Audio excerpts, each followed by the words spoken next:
لیکن میں یہ کہتا ہوں کہ اگر تم یہ چاہتے ہو کہ بڑھاپے میں بھی تمہارا بیٹا سر جھکا کر کھڑا رہے، تم بڑھاپے کی بات نہیں، میں نے وہ باپ بھی دیکھے بستر پر سوئے ہیں، لقوہ مار چکا ہے، ہاتھ پیر ہلتے نہیں، ایسے جو بڑھاپے میں بیمار باپ ہیں، ان باپوں کے کچھ بچے ایسے ہیں جو ہاتھ باندھ کر کے پیروں کے پاس کھڑے رہتے ہیں۔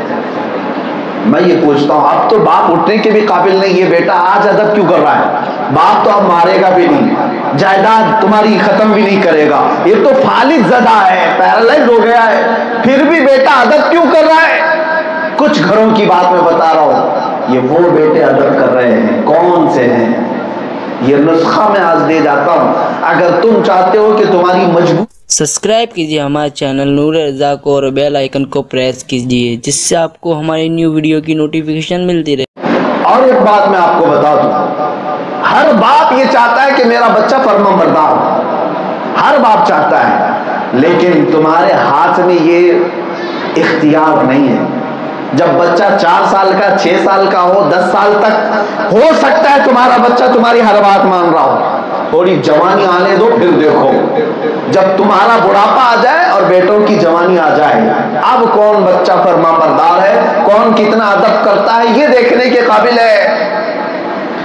جب باپ جوان ہوگا، بیٹا بچپن میں ہوگا، ہر بچہ اپنے باپ کی عزت کرتا ہے، لیکن جب معاملہ بڑھاپے کو پہنچ جائے، جب تم بوڑھے ہو جاؤ، ریٹائرڈ ہو گئے، کام کاج نہیں کرتے، اب بچہ کما رہا ہے، پھر دیکھو بات کرنے کا انداز کیسا ہے، کہتا ابا تم خاموش رہو، تمہیں کیا معلوم، ایسا لگتا ہے اس نے اپنے باپ کو جنا ہے، باپ کو مشورے دیتا ہے۔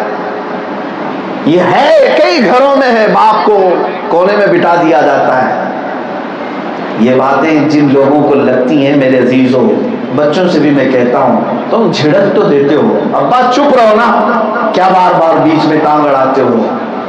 تم یہ سمجھتے ہو اتنا بولنے پر باپ چپ ہو جاتا ہے، لیکن تمہیں اندازہ نہیں کہ دل پر کیسی چھریاں چلتی ہیں۔ جب بیٹا باپ کو پلٹ کر جواب دیتا ہے، اسے اپنا پورا پرانا ماضی یاد آتا ہے، یہ میرا وہی بچہ ہے جس کو میں انگلی پکڑ کر چلاتا تھا، کندھے پر بٹھاتا تھا، آج بچہ جوان ہو گیا، اب مجھے جواب دینے لگا، تاؤ بدل گئے، لہجہ بدل گیا۔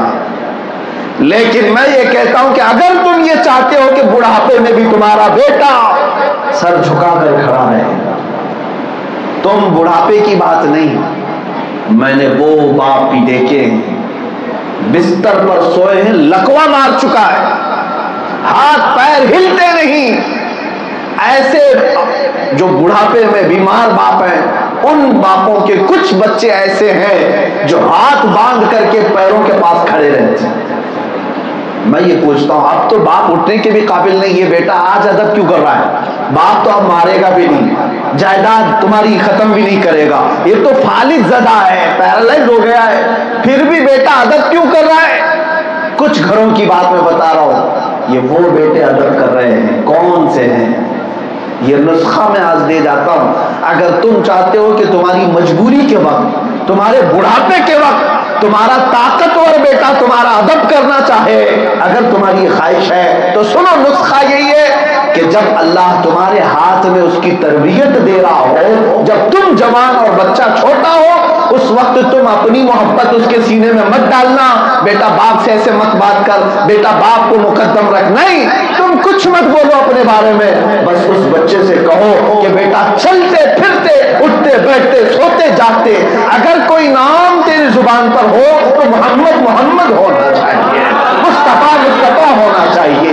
باپ جب اپنے بچے کو یہ تربیت دے گا، میں سو جاؤں یا مصطفیٰ کہتے کہتے، کھلے آنکھ میری صلی اللہ کہتے کہتے، میں چیلنج کے ساتھ کہتا ہوں، جن باپوں نے اپنے بچپن کے بچوں کو یہ ادب دیا ہو، پھر تم بوڑھے ہو جاؤ، معذور ہو جاؤ، پیر ہاتھ کٹ بھی جائیں، لیکن مجال ہے وہ بیٹا تمہارا فرمان ہرگز نہیں ہو سکے گا، اس لیے کہ یہ اللہ کی طرف سے ہے۔ تم اپنے بچوں کے سینوں میں اللہ اس کے رسول کی محبت ڈالو، اور بدلے میں مولا بڑھاپے میں تمہاری محبت تمہارے اولاد کے سینے میں ڈالتا ہے، تمہاری محبت اللہ ان کے سینوں میں ڈالتا ہے۔